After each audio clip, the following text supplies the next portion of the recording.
जो एक कहते हैं ना रील और रियल लाइफ, दोनों में बहुत फ़र्क है। तो मिसगाइड होने लगा मैं बहुत ज़्यादा, और ये होता हमेशा। लोग मिसगाइड करने लगते हैं, यार आपको ऐसा करना चाहिए, अपने ये सब्जेक्ट्स, क्योंकि ऑप्शंस बहुत सारे ऑप्शनल सब्जेक्ट्स आपने लेने हैं। मैं बहुत कंफ्यूज था कि ऑप्शनल सब्जेक्ट्स भी क्या लूँ। डिस्ट्रिक्ट कोर्ट्स में भी आप जाएंगे, ठीक है, अपने आर्ग्यूमेंट्स हिंदी में कर दिया, बट आपकी ड्राफ्टिंग इंग्लिश में होनी चाहिए, आपकी ड्राफ्टिंग स्किल्स अच्छी होनी चाहिए। तो अगर आपको फर्स्ट सेमेस्टर से स्टार्ट करना तो अपनी लीगल रिसोर्स को तो पहले स्टार्ट करें। हाय नमस्कार आदाब सत श्री अकाल, क्या हाल चाल। मैं रोहित आप सभी का स्वागत करता हूँ ऑर्डर 7 पर। होप आप सभी बढ़िया होंगे। आज हम बात करने वाले हैं, आज ऐसे शख्सियत से मिलने वाले हैं, ऐसे शख्स मिलेंगे जिन्होंने लॉ में करियर अपना बनाया हुआ है। उन्होंने एक लंबा टाइम इस पूरी जर्नी में दिया है और बहुत साल दिए हैं और बहुत स्ट्रगल किया है। वो सारी चीज़ें देखेंगे। प्लस पूरा आपको लॉ में आप जब आपका आफ्टर जब एलएलबी कंप्लीट कर लेंगे तो चीज़ें आपकी आगे कैसी होने वाली हैं, क्या लाइफ वाकई में इजी होगी, टफ होगी, या फिर कितना स्ट्रगल लाइफ में रहेगा, वो सारी चीज़ें एक जो प्रॉपर जर्नी होती है एडवोकेट की, एक लॉयर की, वो सब यहाँ पर हम शेयर करेंगे। सो हमारे साथ में आज अमित जी हैं। वेलकम अमित जी, कैसे हैं आप? मैं बिल्कुल ठीक हूँ। और कैसा लग रहा है आपको आज यहाँ पे बढ़िया। अड्डा 247 में हम लोग आज सामने बैठ के बात कर रहे हैं? सबसे पहले थैंक यू सो मच, आपने ये मौका दिया कि इस टॉपिक पे हम बात कर सके, और मुझे सच में बहुत अच्छा लग रहा है। And thank you so much you also कि लाइक आप आए, अपने टाइम दिया, अपने उस बिजी शेड्यूल से अपने जो है टाइम निकाला हमारे लिए और स्टूडेंट्स को गाइड करने के लिए आए स्पेशली। इस पे हमारे डिस्कशन बहुत बार हुए अमित जी जी कि हमने बच्चों की में जो मेन कंसर्न आते हैं उस पर भी मैंने आपसे बात की, हम लोगों ने बहुत डिस्कशन किए, तो लास्ट में फिर ये निकल के आया कि चलो अब बैठते हैं, वीडियोस एक करते हैं ताकि बच्चों को आगे प्रॉपर गाइडेंस मिल पाए। नहीं, बिल्कुल, ये जिस टॉपिक्स पे अभी जो चीज़ें चल रही हैं, ये चीज़ें सच में प्रैक्टिकली हम कुछ और देखते हैं, और तो वो चीज़ें सेम। और मुझे भी बड़ा अच्छा लगा कि आपने ये मौका दिया ताकि ये चीज़ें प्रैक्टिकली हम एक प्लेटफॉर्म में अगर हम डिस्कस करें तो इससे क्या होगा कि बहुत सारे स्टूडेंट्स जो एक नई जर्नी कर रहे हैं, जो लॉ फील्ड में आ रहे हैं, तो उनको एक हेल्प मिलेगी। क्योंकि मैं खुद एक फर्स्ट जनरेशन एडवोकेट हूँ, तो मैंने वो सारी चीज़ें मैंने भी खुद फेस की है, तो मुझे बड़ा अच्छा लगेगा कि मैं अपनी एक्सपीरियंसेस आपके साथ शेयर करूँ। बिल्कुल बिल्कुल, ऐसा बहुत कम देखने को मिलता है कि प्रॉपर लॉ एस्पिरेंट्स जो होते हैं, जो अपना करियर स्टार्ट कर रहे होते हैं, उनको प्रॉपर गाइडेंस, मेंटोरशिप या फिर प्रॉपर वो मिल ही नहीं पाता है कि कैसे करना है, कहाँ से करना है। सो थैंक यू सो मच कि आप आए। और अब हम स्टार्ट करेंगे आज के हमारे इस कन्वर्सेशन को। सो मेरा फर्स्ट क्वेश्चन आपसे जो रहेगा कि पहले तो आपने ये लॉ का चूज कैसे किया? आप थोड़ा सा अपने बारे में, अपना बैकग्राउंड आप बताओ थोड़ा। जी बिल्कुल, मेरी एक्चुअली स्कूलिंग मेरी पंजाब से हुई है। ओके। हाँ, पंजाब में मैं अपने बोर्डिंग स्कूल वहाँ से मैंने की है। फिर मैंने अपने कॉलेज भी, ग्रेजुएशन ने वहीं से किया। और ड्यूरिंग ग्रेजुएशन कुछ ऐसे इंसिडेंट्स हुए, क्योंकि मेरा प्लान बनना था, मैं पायलट ऑफिसर की तैयारी कर रहा था। ओके। और ड्यू टू माई हाइट किसी और फील्ड में ट्राई करूँगा, लेकिन कुछ ऐसे इंसिडेंट्स हुए जिसके बाद मुझे ये फील हुआ जब मैंने कि एक लिटिगेशन का पावर क्या है, जजेस की पावर क्या है। तो जब मुझे वो नीड हुई तो मैंने कहा कि चलो ठीक है, आई थिंक मुझे आगे बढ़ना चाहिए। तो मैंने पंजाब से मूव करके मैंने डीयू को मैंने चूज़ किया अपनी आगे फर्दर स्टडीज़ के लिए। उससे पहले आपका स्ट्रीम क्या था? मेरा स्ट्रीम मैंने आर्ट्स में, फिर बाद में क्योंकि मेरा प्लान बन गया था मैं एमबीए करूँ, यही सब नॉर्मल चीज़ें थी जो हमेशा होती है, क्योंकि कोई प्लान्स था नहीं। लेकिन जब चीज़ें, मैं सेकेंड ईयर पहुँचा तो मेरे फादर पे कुछ एक केसेस वो देख रहे थे अपना, तो उन्होंने भी लॉ किया है, बट प्रैक्टिकल उन्होंने कभी नहीं किया क्योंकि वो एडमिनिस्ट्रेटिव लाइन में थे। तो जब चीज़ें मैंने देखा कि किस तरीके से वो फेस कर रहे, क्या स्ट्रगल्स आ रहे हैं केसेस के लिए, हाई कोर्ट्स के कितने चक्कर कटते हैं, और एक इस फील्ड में हमें जब तक लीगल नॉलेज ना हो तो कितनी प्रॉब्लम्स आती हैं, तो मैंने डिसाइड किया कि नहीं, आई थिंक मुझे इस फील्ड में आगे बढ़ना चाहिए ताकि मैं आगे बढ़ूँ, देखता हूँ। तो मैंने ऑप्शन चूज़ किया डीयू का। ओके। मैंने क्योंकि बहुत रिसर्च किए थे, मैंने बीएचयू का भी मैंने एंट्रेंस दिया था, वो भी क्वालिफाइड किया मैंने। तो जब आपने एंट्रेंस दिया था तो उस टाइम अलग अलग होते थे। जी बिल्कुल। डीयू का अलग होता था, बीएचयू का अलग जी होता था। बिल्कुल। अब एक ही एग्जाम होता है, सीयूईटी हाँ पीजीएलएलबी, जी। जिसमें सारे जो टॉप यूनिवर्सिटी, जो नेशनल यूनिवर्सिटी, सेंट्रल यूनिवर्सिटीज हैं, वो सभी आ जाते हैं। बिल्कुल। सो डीयू से आपने उस टाइम पे जब आपने एलएलबी किया तो तब सीएलसी, एलसी1, एलसी2 क्या था उस टाइम पे, कि केवल फैकल्टी ऑफ लॉ था? नहीं, एक्चुअली उस समय भी 3 बने हुए थे सेंटर्स इनके, CLC, ठीक है। LC1 ये नॉर्थ कैंपस में था, ओके। और LC2 ये था साउथ कैंपस में। मतलब एक्चुअली आप कहो तो एक ग्रेड वाइज था। अगर आपके रैंक्स बहुत ज़्यादा अच्छे आते हैं तो आप CLC के लिए हो, उससे थोड़ा रैंक नीचे देन LC1, फिर उससे नीचे रैंक में LC2 ये स्पेशली थे कि जो वर्किंग थे, इवनिंग शिफ्ट थी उनकी, तो वो कर सकते हैं। और एलसी1 की क्लासेस अब इवनिंग टाइम पे इन्होंने कर रखी जी। है। सो आपने कहाँ से आपका हुआ था? ऐसा नहीं है कि CLC के बाद LC1 की फैकल्टीज़ ऐसी नहीं है, सारी फैकल्टीज़ अब तो ऑलमोस्ट बहुत अच्छी है ओके। वहाँ की DU की। सो एक कॉलेज लाइफ आप बताओ, कि कॉलेज लाइफ में कि आप पंजाब से दिल्ली आए और फिर उसके बाद में आपने अपनी स्टडी यहाँ पे एलएलबी में स्टार्ट की। सो कॉलेज लाइफ आपकी कैसी रही? क्या चेंजेस आपको देखने को मिले आपकी पर्सनल लाइफ में भी? और कैसे आपने इसमें बहुत ज़्यादा इंटरेस्ट तो आपने बताया कि आ ही गया था वहाँ जी। से, तो इसको और ज़्यादा अच्छे से या फिर कैसे आपने किया? मैं आपको रोहित जी बताऊँ कि जब मैंने ग्रेजुएशन में था, पंजाब में जब मैं था, तो उस समय मैंने आपको बताया कि मेरा प्लान बना MBA करने का, ठीक क्योंकि है। पायलट तो मैं बन नहीं पाया। उसके बाद मैं आगे बढ़ा, तो जब मैं DU यहाँ पहुँचा, मैंने एंट्रेंस दिया। हाँ। मैंने जब एंट्रेंस देने के बाद स्टार्ट किया, क्योंकि फर्स्ट जनरेशन एडवोकेट्स है, तो आपको समझने में बहुत चीज़ें दिक्कत आती है। पेपर्स होंगे, पेपर्स को लिखना कैसे है, केसेस को पढ़ना कैसे है, ये चीज़ें बहुत ज़्यादा मेरे साथ आई प्रॉब्लम, और हर किसी के साथ आती है, क्योंकि मैं बिल्कुल एक नए फील्ड से था। साइंस के बाद मैंने आर्ट्स लिया, आर्ट्स के मोस्टली बाद स्टूडेंट के साथ में ऐसा होता है। तो जब मैंने स्टार्ट किया तो उस समय मुझे चीज़ें आ रही थी कि मुझे आगे करना कैसे है। ओके। आने के बाद मुझे थोड़ी सी चीज़ें आने लगी कि यार मैंने फर्स्ट सेमेस्टर किया, तो मैंने कहा फर्स्ट सेमेस्टर के बाद सेकेंड सेमेस्टर में मैंने यार आगे इसका करना क्या है। चूज़ तो कर लिया मैंने, वो कहते हैं ना कि आप एक फ्लो में आते हो तो कर लेते हो, लेकिन वहाँ पे इंटर्नशिप करना है, किन के साथ करना है, कहाँ करना है, किस टाइमिंग में करना है, तो ये सारी बहुत सारी चीज़ प्रॉब्लम्स आई है। तो मैंने सेकेंड ईयर से मैंने अपनी इंटर्नशिप स्टार्ट की थी, बट एक कहते हैं ना कि मेरा जो इंटरेस्ट था ना, मुझे ऑफिस वर्क में नहीं करना था, मुझे ड्राफ्टिंग नहीं करनी थी, मुझे करना था प्रैक्टिकल लाइफ, जो मैंने प्रैक्टिकल देखा है। और उस समय मेरे फादर का केस, डिपार्टमेंटल केस एक चल रहा था, तो मेरा था कि मैं कभी कभी विज़िट करता था उनके केस को, कोर्ट्स जाता था, हाई कोर्ट्स, तो मेरे में एक क्यूरियोसिटी थी कि यार मैं भी थोड़ा सा कभी कोर्ट रूम विज़िट करूँ, चीज़ें करूँ। तो धीरे धीरे मैंने इस फील्ड से ही बाहर आया, तो मैंने कहा कि इंटर्नशिप मुझे करना है ऐसी जगह जहाँ की मुझे कोर्ट रूम विज़िट हो जाए। तो मैंने सुप्रीम कोर्ट के एक एडवोकेट्स हैं हमारे सीनियर्स, तो उनके साथ मैंने कांटेक्ट किया। मैं आपको बोलूँ तो जब मैं फाइनल ईयर पहुँचा कायदे से, तो फाइनल ईयर में मैंने टोटल 52 टाइम्स मैंने इंटरव्यू दिया। 52 टाइम्स? हाँ, फाइनल ईयर में? फाइनल ईयर में जब पहुँचा 52 टाइम्स इंटरव्यू दिए अलग अलग लॉ फॉर्म्स के। ओके। हर लॉ फॉर्म्स में मेरा हमेशा रिस्पॉन्स अच्छा रहा सारे क्वेश्चंस के यहाँ से, बट चीज़ें क्या आ रही थी मेरे साथ कि मैंने पीछे कभी प्रैक्टिकल कोर्ट रूम का मैंने इंटर्नशिप कभी नहीं किया, मैंने सिर्फ ऑफिस वर्क का किया, ड्राफ्टिंग किया। तो बोले आप पहले इसके लिए एलिजिबल नहीं हो, कुछ मुझे ऐसे कहते थे कि आपकी एज नहीं उतनी, कुछ कह रहे हैं कि नहीं आप फर्स्ट जनरेशन हो, तो बहुत सारी ऐसी चीज़ें आई। तो फिर फाइनली मैंने 53 टाइम्स जो था उसमें मैंने एक हमारे सीनियर्स थे मिस्टर जॉर्ज, मैंने उनके साथ काम स्टार्ट किया।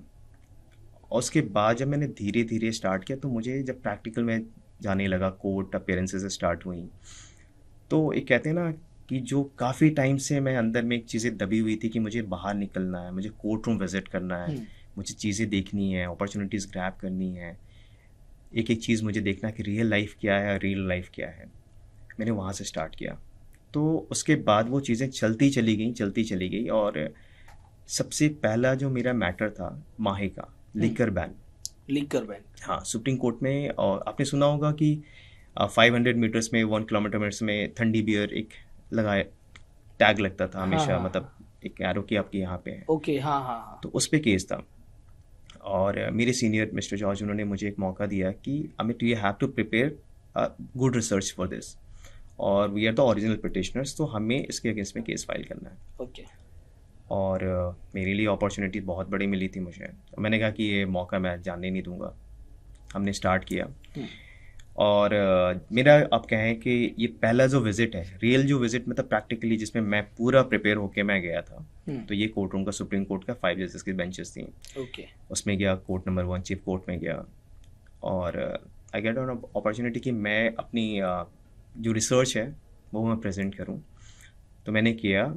उस दिन से मैं, जो मेरी लाइफ का एक मोड आया ना कि मुझे अब इस फील्ड में मुझे आगे बढ़ना है, और लाइफ आफ्टर जब वहाँ से मुझे कॉन्फिडेंस मिला, और मैं आपको बताऊं कि हमारे ऑपोजिट में सीनियर एडवोकेट्स थे, मिस्टर हरी साल्वे, ओके। ऐसे 18-19 advocates, 18 to 19 advocates, senior designated senior Harish advocates. Salve की अगर हम बात करें तो इस टाइम पे हाईएस्ट पेइंग जी। उसमें आते हैं ये, जी बिल्कुल। टॉप इंडिया के टॉप हाईएस्ट पेइंग लॉयर्स। और वो बैरिस्टर भी है वो, हाँ, क्राउन के। सो उनके उनके अपोजिट में आप थे। जी बिल्कुल। ओके, तो हमारी पूरी टीम थी, हम 4-5 लोग थे। हम्म, मिस्टर साल्वे थे, बहुत सारे सीनियर एडवोकेट्स थे।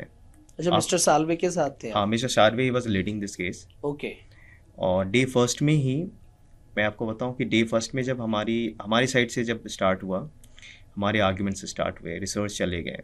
मैं आपको बताऊं, मैं किसी का नाम ऐसे नहीं लेना चाहता, बट चीज़ें हैं कि चीज़ें हमें फर्स्ट डे में ही वो चीज़ें हमारी फेवर में आई, वो जजमेंट्स। ओके, तो हमें ये लगा, मुझे ये फील हुआ कि यार अगर मैं एक टीम वर्क, हमारे में ना टीम वर्क बहुत ज़रूरी है, इस फील्ड में टीम वर्क बहुत ज़्यादा ज़रूरी है, और टीम वर्क के कारण में ही हम आगे बढ़े। और इस केस को भी, पहला केस जो था जिसको, उस केस को हम पहली ही हियरिंग में, फर्स्ट हियरिंग में ही, क्योंकि बैक टू बैक 2 डेट थी, आज है तो कल है उसकी फाइनल डेट, तो हमने पहली डेट में ऑलमोस्ट आप कह लें कि 80 to 90% केस हमारे फेवर में आ गया। वो फर्स्ट केस था वो फर्स्ट केस था मेरा, और वहीं से टर्निंग पॉइंट आपका वहीं से, है। बिल्कुल वहीं से मेरी रियल जर्नी जो स्टार्ट हुई। और उसके बाद कुछ टाइम के बाद, आफ्टर 5-6 मंथ्स, मेरे फादर का केस था जो कि 16 ईयर्स से चल रहा था, काफ़ी पेंडिंग था। तो मुझे ये मौका था, मेरे मन में था कि मैं एक्चुअली अपने फादर के लिए केस लड़ूं। और मैं झारखंड हाई कोर्ट गया, और मैंने वहाँ पे प्रिपेयर किए केसेस के, वहाँ पे जो पहले उनके एडवोकेट्स थे, सीनियर एडवोकेट्स थे वहाँ पे, उनके साथ मिलकर मैंने केस तैयार किया। और उन्होंने मुझे ये मौका दिया कि आप अपने फादर के केस को आप खुद आर्ग्यू करें। ओके, और एक होता ना कि एक बेटे के लिए अपने फादर के केस को आर्ग्यू करना, इससे बड़ी कोई अपॉर्चुनिटीज़ नहीं मिलेगी आपको लाइफ में। और मेरे लिए मौका था कि एटलीस्ट मैं उनको जस्टिस दिला पाऊँ। और मैं आपको बताऊँ रोहित जी कि वो पहला ही दिन था जब मैं थोड़ा नर्वस था। हाँ, वो होता जाहिर सी बात है, लेकिन मैंने स्टार्ट किया, बहुत अच्छे से प्रिपरेशन की, और वो केस सेम डे मैं अपने फादर को केस, 16 ईयर्स का केस, मैंने अपने फादर का केस जीता। वाह, तो बहुत बढ़िया। तो मेरी लाइफ की वो जर्नी थी जब मुझे लगा हाँ अब कॉन्फिडेंस आ गया कि यार अब रियल में मुझे ना सर्विस देनी है, तो मैं लोगों के लिए सेवा दूंगा।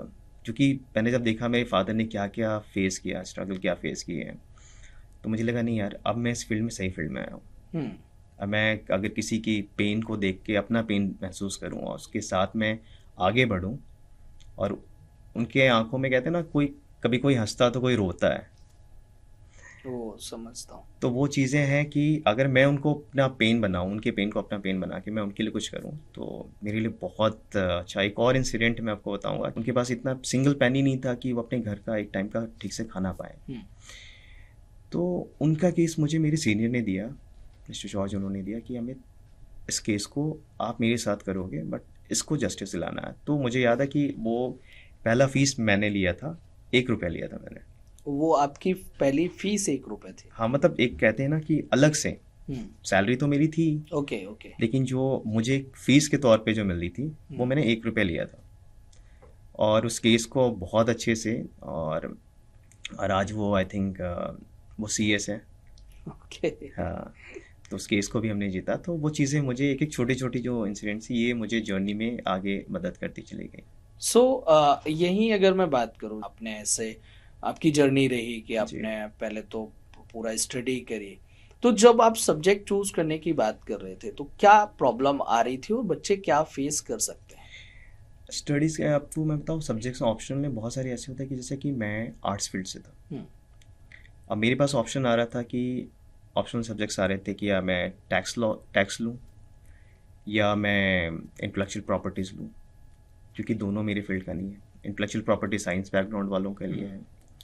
साइंस मैंने 12th तक पढ़ी थी, 3 साल मैंने आर्ट्स पढ़ा, तो चीज़ें होती ना, थोड़ी ब्लर हो जाती हैं चीज़ें। और टैक्स तो कॉमर्स बैकग्राउंड का, तो मैंने कहा ये बहुत कन्फ्यूज़न हो रहा था, मैं करूँ क्या, दोनों में से क्या करूँ। तो मैंने टैक्स लिया। तो ऐसे बहुत सारे बच्चे ऐसे हैं कि जिनको ना ये चीज़ें आती हैं, अलग अलग फील्ड से आ रहे हैं। और कभी आप आगे जाते हैं, कुछ लेवल लॉज हैं, आपको बहुत सारे सब्जेक्ट्स, अब तो कुछ सब्जेक्ट्स ऐसे मैंडेटरी कर दिए गए हैं, जैसे मीडिया लॉ अब मैंडेटरी कर दी गई है लॉ फैकल्टी में। वैसे बहुत सारे ऐसे सब्जेक्ट्स हैं जो आपकी फील्ड से बिल्कुल अलग आ जाता है, जिसको आपने कभी किया ही नहीं है। तो बच्चों को बहुत ये होता है कि इस फील्ड को अगर हमने ये ऑप्शनल ले लिया तो इसका क्या आगे फ्यूचर है। तो लाइक आप ये कहना चाह रहे हैं कि जो जो जो जिस स्ट्रीम से है जी उसी को वो चूज करे तो ज्यादा सही है। हाँ, अगर लेकिन मैं आपको एक चीज़ बोलूँगा मिस्टर, एक हमारे सीनियर काउंसिल थे, मैं उनका नाम बिल्कुल मुझे याद नहीं आ रहा है, हम्म, अगर याद हो मैं आपको इन बिटवीन बताऊँगा। उनसे मैंने एक चीज़ सीखा था कि अगर आपको लाइफ में आगे बढ़ना है लिटिगेशन में, तो एक लॉयर को हर फील्ड के केसेस देखने चाहिए, राइट, क्योंकि हर जगह का जियोग्राफिकल तरीका अलग है। आप अगर दिल्ली में देखेंगे तो दिल्ली में हर टाइप के केसेस आते हैं, गोवा जाएंगे क्रिमिनल केसेस ज़्यादा है, बिहार यूपी क्रिमिनल केसेस ज़्यादा है, तो कुछ जगह में टैक्स के केसेस ज़्यादा हैं। अगर आप एक पर्टिकुलर लेके चलेंगे कि मुझे इसी फील्ड में काम करना है और आपकी पहले से कहता है बेसिक आपकी पिलर अगर मजबूत नहीं है, अपनी चीज़ों को थोड़ा भी नहीं पढ़ा है, तो आपके लिए बहुत आगे दिक्कत आती है। तो मैं तो बोलता हूँ कि अगर आप इस फील्ड में नहीं है, जैसे मैं कॉमर्स बैकग्राउंड का नहीं था, फिर भी मैंने टैक्स को लिया क्योंकि मुझे लर्न करना था, क्योंकि मुझे ये पता था कि आगे मैं सीख सकता हूँ शायद इससे कुछ, आगे मेरे पास इन फ्यूचर ऐसे केसेस आएंगे। तो मेरा था कि मैं नॉलेज ग्रैब करना चाहता था और चीज़ को मैं जाना। तो इस चीज़ के लिए मैंने ऐसे मैंने टैक्स लिए, आगे मैंने IPRs लिए। ओके। सो इसके बाद में जब आपने आपका भी LLB कंप्लीट हुआ तो जी। आपने इंटर्नशिप कब से लाइक सेकेंड ईयर से आपने मैंने start सेकेंड ईयर से किया था। तो आपने लास्ट होते होते LLB आपने 52 इंटरव्यूज दिए थे जिसमें मुझे रिजेक्शन मिली जस्ट रिजेक्शन बिकॉज मिला ऑफ था। कि मेरा कोर्ट में अपीयरेंसेस नहीं है, या मैं मैंने कोर्ट प्रैक्टिकल नहीं मैंने किया, सिर्फ मैंने ड्राफ्टिंग्स की है। ओके। तो इस फील्ड पे मुझे हटाया, तो कुछ मुझे था कि तो आपकी इंटर्नशिप कब से स्टार्ट हुई थी प्रॉपर? प्रॉपर मैंने आफ्टर स्टार्ट LLB और ड्यूरिंग LLB? ड्यूरिंग LLB मैंने सेकेंड ईयर से किया था। ओके। क्योंकि आप कहें ना फर्स्ट ईयर में, क्योंकि यहाँ पे तो सेमेस्टर सिस्टम चलते हैं हमेशा, तो फर्स्ट ईयर में मुझे समझने में वक्त लगा था क्योंकि फर्स्ट जनरेशन था, तो मुझे समझने में कि मैं कहाँ से स्टार्ट करूँ, किस फील्ड में करूँ, क्योंकि हमारे में अलग अलग है, कॉर्पोरेट है, सिविल है, क्रिमिनल है, ठीक है, बहुत सारे ऐसे हैं, तो किस में करूँ, तो मुझे वक्त लगा था समझने में। तो मैं तो हमेशा गाइड यही करूँगा लोगों को कि सेकेंड ईयर से आप स्टार्ट करें।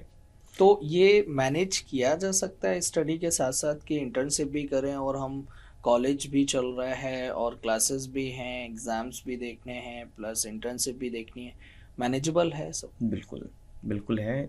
जैसे कि 2-3 चीज़ें होती हैं, आप समर में कर सकते हैं, ठीक है। समर हॉलीडेज़ में आपको दी जाती है। कुछ कॉलेजेस ऐसे होते हैं, जैसे कि जब मैं था तो मुझे फैकल्टी ऑफ लॉ से, लेकिन आपको डिपार्टमेंट से आपको परमिशन लेना पड़ता है। तो इंटर्नशिप के लिए कितना पे करते हैं? जब अ, आपने स्टार्ट किया था तब आपको कुछ मिलता था? जी, अगर मैं ऑनेस्ट आपको बताऊं, मैंने इंटर्नशिप जब स्टार्ट किया था लैंड एक्विजिशन के साथ, तो मुझे सिंगल पेनी नहीं मिलता था, ज़ीरो था, it was zero, completely zero. एक ये बहुत ज़्यादा देखने को मिलता है कि लाइक स्टूडेंट जब जाता है LLB करने, लॉ करने के लिए, और अगर हम देखें तो सबसे ज़्यादा बुरे हालात एक तरीके से लॉयर्स के ही देखने को मिलते जी हैं। बिल्कुल ना बिल्कुल। कोई स्टेबल अर्निंग सोर्स है, ना ही ये है गारंटी कि केस आएगा नहीं आएगा, किसके पास आएगा। इस पे आप क्या कहना चाहोगे? आपने जब स्टार्ट किया तो आपने 1 रुपए फीस ली थी, और फिर कैसे उसको आपने मैनेज किया, और कैसे आप जो है कितना टाइम हो गया आपको यहाँ पे प्रैक्टिस करते करते? मैं आपको बताऊँ, जैसे कहते हैं ना, भारत को वकीलों का स्वर्ग कहते हैं। मैं आपको एक बड़ा अच्छा इंसिडेंट बताता हूँ। हम्म, जब मैंने शुरू में मिस्टर जॉर्ज उनको ज्वाइन करने से पहले मैं एक बार कड़कड़डुमा कोर्ट गया था। वहाँ पे मैं कैजुअल ड्रेस में था, तो मेरा था कि मैं एटलीस्ट कम से कम कोर्ट, क्योंकि एक अंदर क्यूरियोसिटी थी कि मैं कोर्ट रूम देखना चाहता था। ओके। तो जैसे मैंने एंटर किया तो ये मिस्टर जॉर्ज को ज्वाइन करने से ज्वाइन पहले? करने से पहले, क्योंकि मैं उस समय इंटरव्यू दे रहा था। ओके, उस टाइम पे आप इंटरव्यूज दे दे रहे रहे थे थे तो आफ्टर एलएलबी, मैं इंटरव्यूज दे रहा था ज्वाइनिंग के लिए। आप नॉर्मल ड्रेस में गए, आप हाँ, वकीलों वाले उसमें नहीं थे? वकीलों में नहीं था। तो नॉर्मल मैं जीन्स शर्ट में गया था। हाँ। मैं विजिट करना चाहता था क्या है कैसा है। तो एक कम एक थे एडवोकेट जो कि 5 रुपए की चाय पी रहे थे। तो जैसे आया मैं अंदर गया, वो 5 रुपए की चाय को छोड़ के, रोहित जी, वो 5 रुपए की चाय छोड़ के वो दौड़ के मेरे पास आए। तो ये आशमी कि आपको नोटरी करवा लो मुझसे, ये करवा लो वो करवा लो। तो मैं थोड़ा डर गया बहुत ज़्यादा। हम्म, मैंने कहा यार ये तो चीज़ मैं किस फील्ड में आ गया हूँ। या तो एक इंसान 5 रुपए की चाय छोड़ के वो मेरे पास दौड़ के आ रहा है। फिर मैंने कहा कि मैं भी एडवोकेट हूँ भाई। हाँ। तो मैं ना घर पे जब आया वापस 15-20 मिनट के बाद मैं वहाँ से निकल गया, क्योंकि मैं ना बहुत ज़्यादा अंदर से हो गया था यार, मैं क्या किस फील्ड में आ गया हूँ, ये तो बहुत बुरे ये तो हालात हैं यहाँ बहुत पे। बुरे हालात हैं। बहुत बुरे ज़्यादा, क्योंकि लोग 5 रुपए की चाय छोड़ के यहाँ पे आ रहे हैं, क्योंकि 5 रुपए की चाय छोड़ना है इसका मतलब कि उनके पास अर्निंग का सोर्स ज़्यादा नहीं है। हम्म, मैंने कहा यार बहुत बुरे हाल हो गए। मैं तो पहले कम से कम एक हफ्ता मैं घर पे ही पैक्ड रहा। मैंने कहा यार क्या मैं क्या कर लिया मैंने। किस फील्ड में आ गया। शुरू में तो मुझे इंटर्नशिप में सही पैसे मिल गए, बीच में अब ये हालत है। हाँ। तो ये जब चीज़ें हुई, थोड़ा मन शांत हुआ।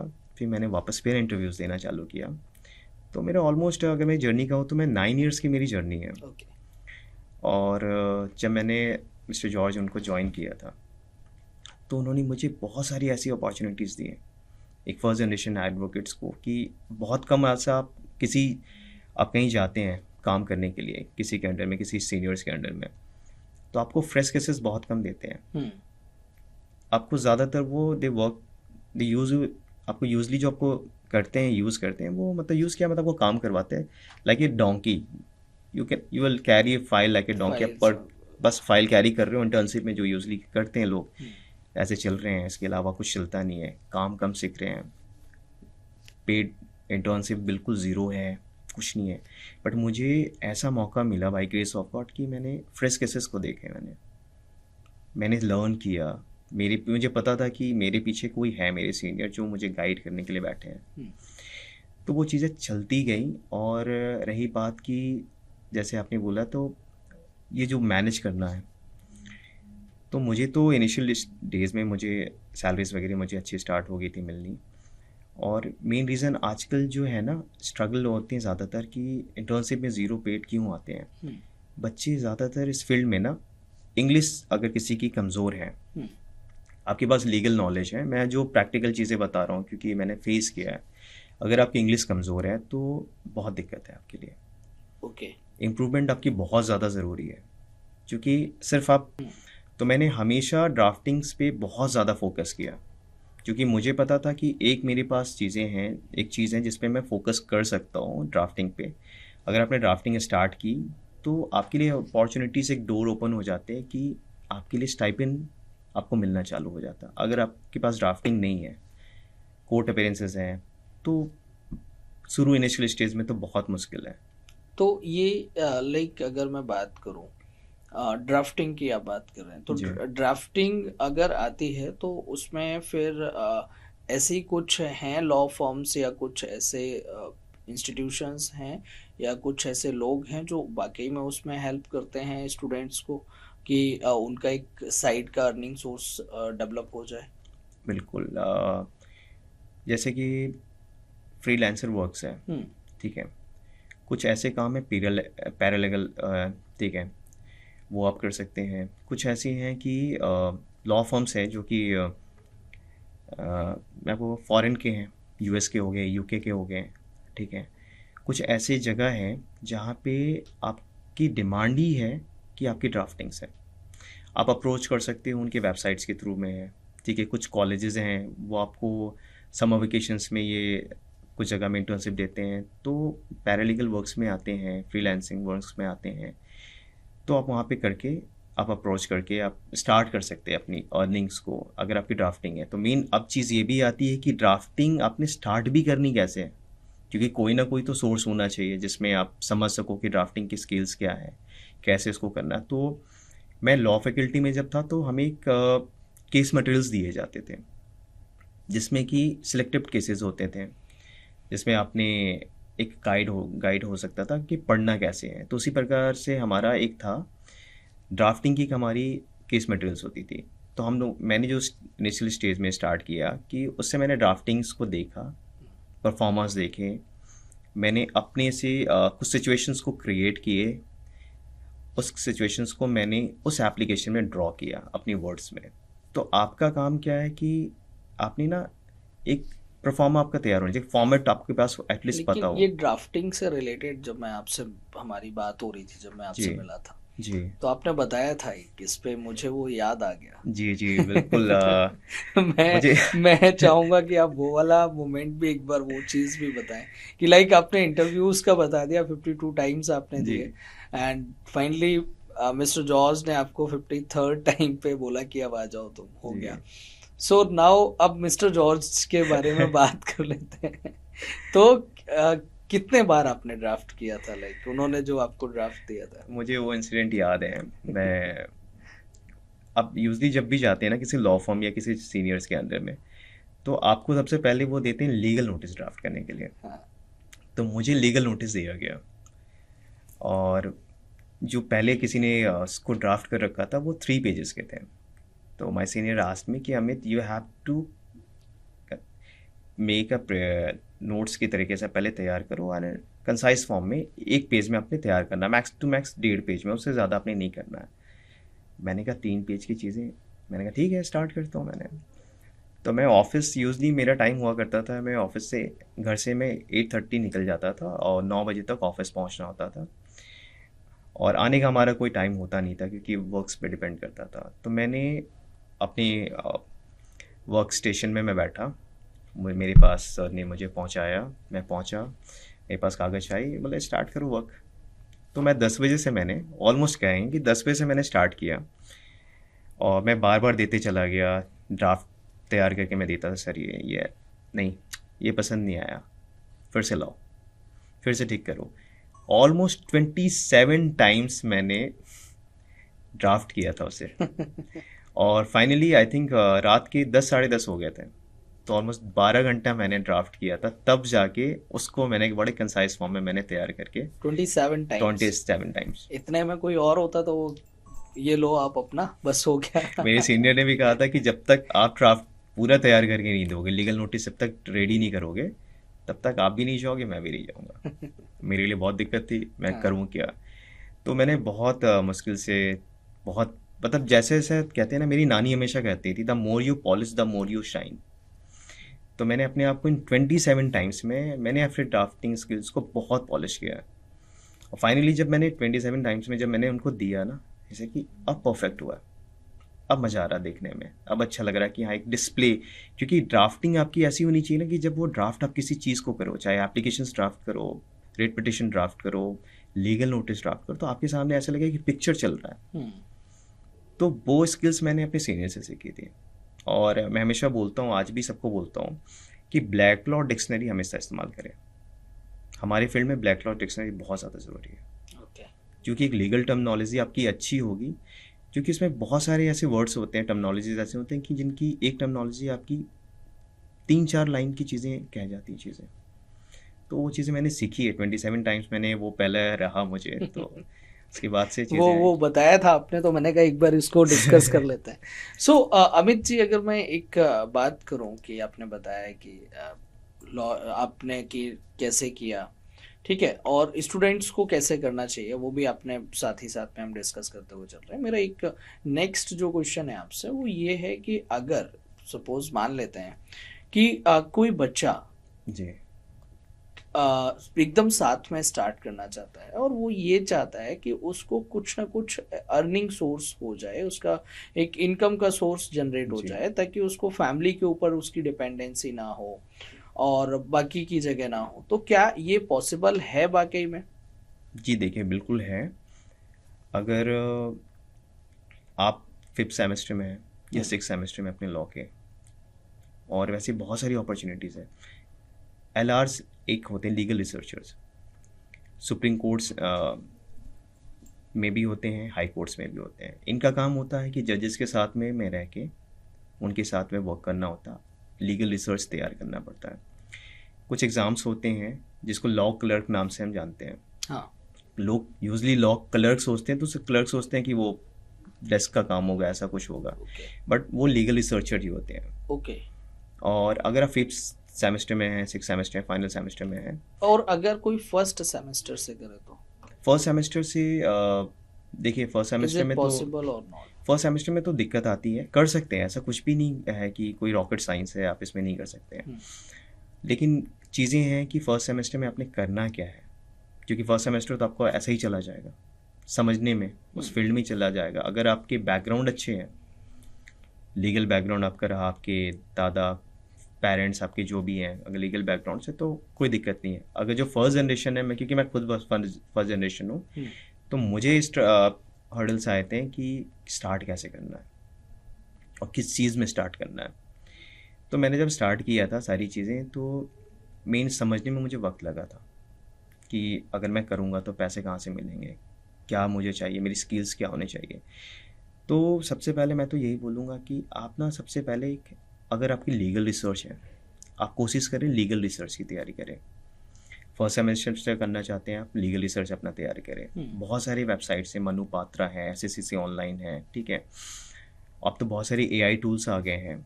अगर आपकी लीगल रिसर्च है, जैसे कि हम किसी केस को, मैं आपको बता रहा हूँ, अगर हम किसी केस को ड्राफ्ट करते हैं, उस केस में हमें लीडिंग केसेस डालने होते हैं। तो आप अगर किसी के साथ में रिसर्च काम कर रहे हैं और आपका लीगल रिसर्च बहुत अच्छा है, तो ऐसे बहुत सारे लॉ फर्म्स हैं जो आपको ये अपॉर्चुनिटीज़ देती हैं कि आप हमारे साथ काम करें। आप अपनी लीगल रिसर्च के हिसाब से आप एक अच्छा स्टाइपेंड आप ले सकते हैं। ओके। मिनिमम टू मिनिमम जैसे मैंने देखा है 10,000 तो कहीं नहीं जाते हैं।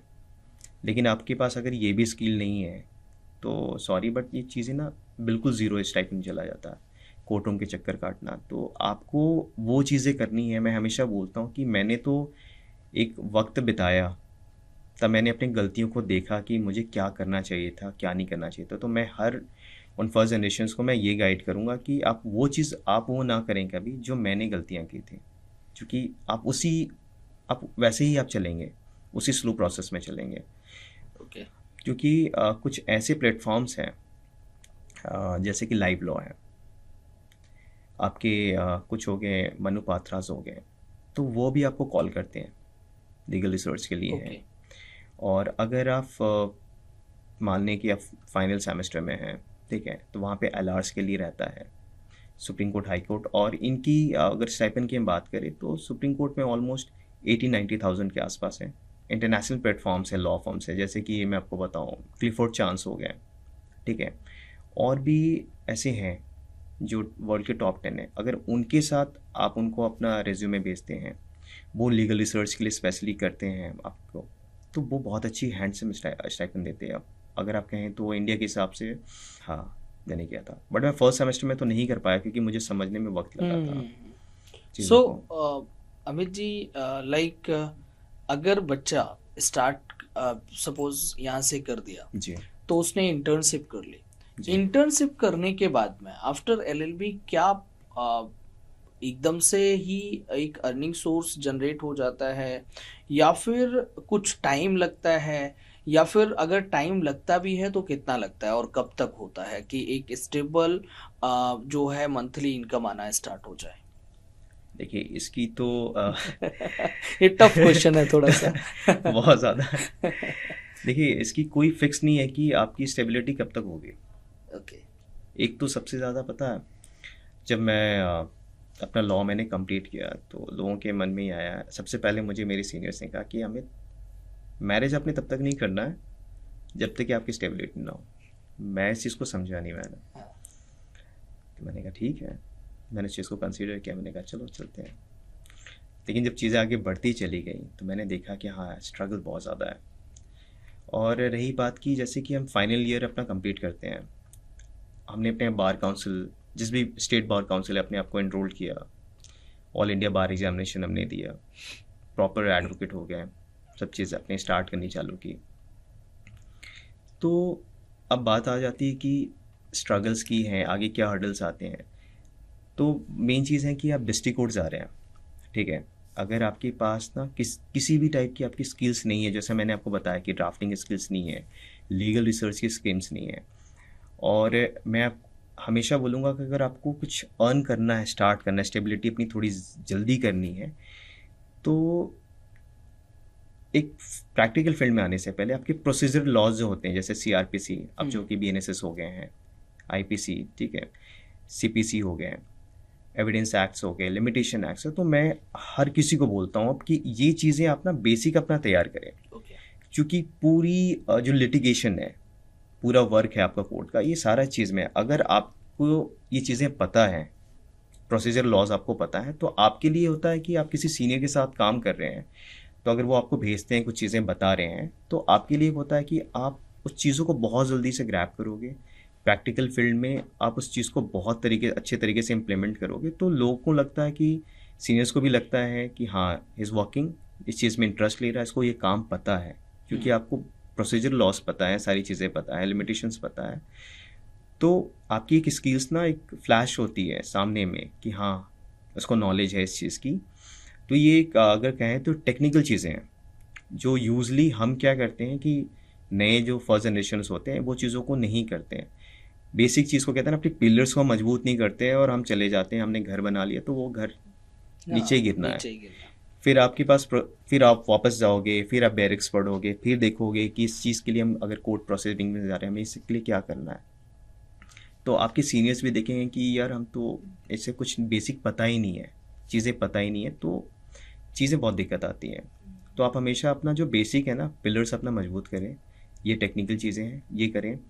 और आपके पास अपॉर्चुनिटीज़ मिलती हैं तो आप ड्राफ्टिंग्स को ज़रूर करें सबसे ज़्यादा। ओके।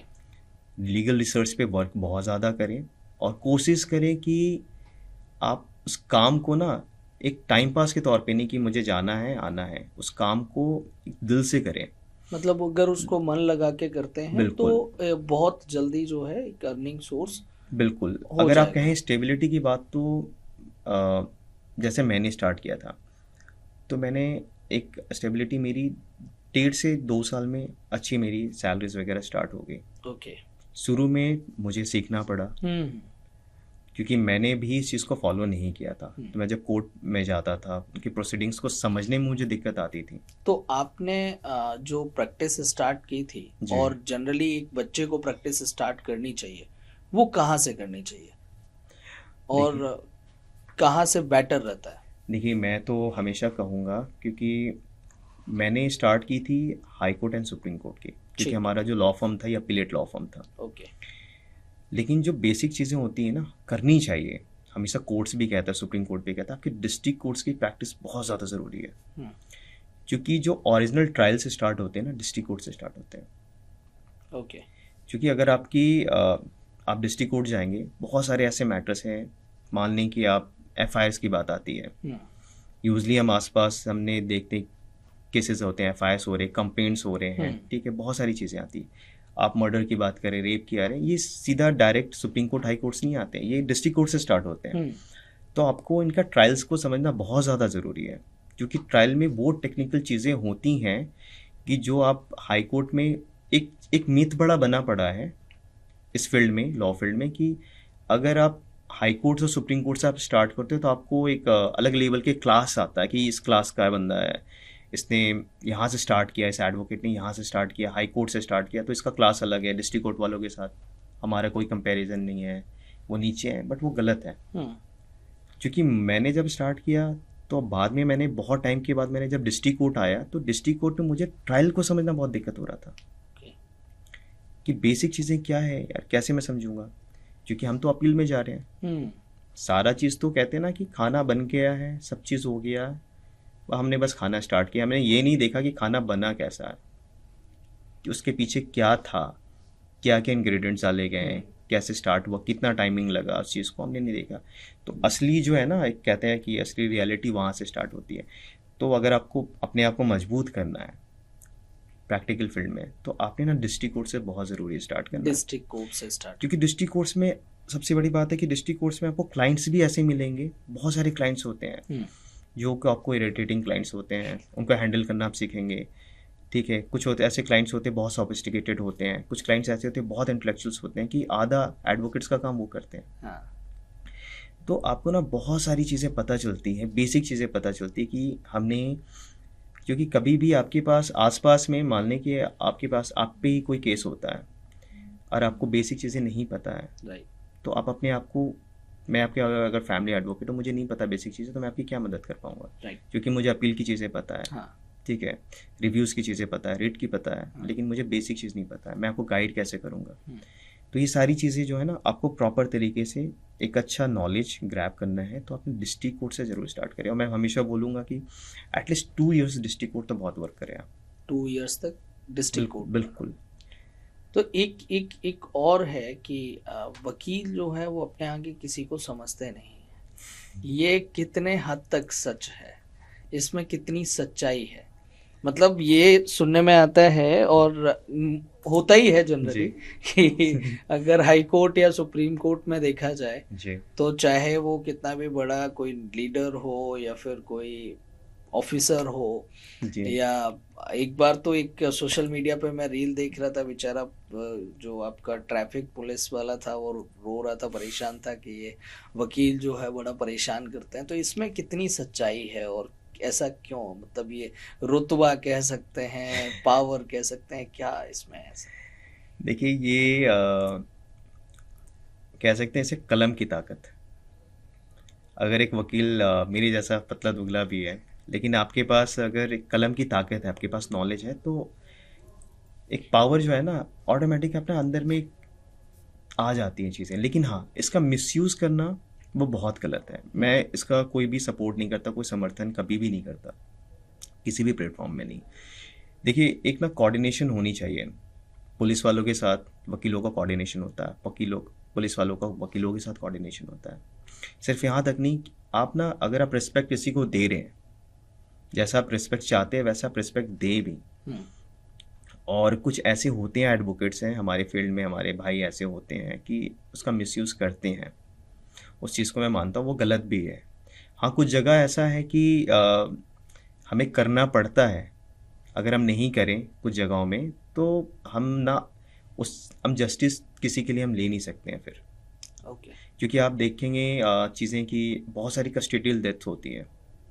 एक केस आया था, एक मेरी जूनियर हुआ करती थी, Bhavika Bhavika Phori versus union of India का केस आया था। ह्यूमन राइट्स के तौर पे एक स्पीडी ट्रायल के लिए कस्टोडियल डेथ बहुत ज़्यादा होती है।